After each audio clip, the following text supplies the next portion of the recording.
আজকের রেসিপি হচ্ছে পাটিসাপটা। আমি কিভাবে পাটিসাপটা বানাবো সেটাই আমি তোমাদের সাথে শেয়ার করে নেব।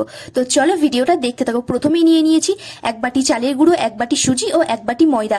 এরপর আমি সমস্ত উপকরণগুলোকে ভালোভাবে চামচ দিয়ে মাখিয়ে নেব। তারপর হচ্ছে চিনি গুঁড়ো, 3 চামচ চিনি নিয়েছি, তোমরা এমনিও মেশাতে পারো, আমি এখানে একটু গুঁড়ো করে নিয়েছিলাম। এবার নিয়ে নেব খুব সামান্য পরিমাণ লিকুইড মিল্ক। এবার একটু একটু করে মিশিয়ে নেব, একবারে দিলে চলবে না, একটু একটু করে মেশাতে হবে।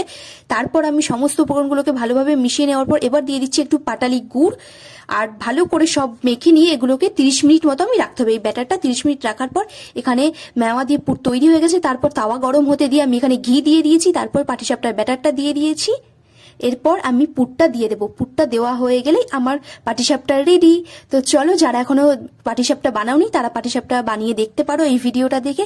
আর কেমন লাগলো তোমাদের ভিডিওটা অবশ্যই কমেন্টসে জানাবে, আর যারা বানাবে এই ভিডিওটা দেখে তারা অবশ্যই কিন্তু কমেন্ট করতে ভুলো না।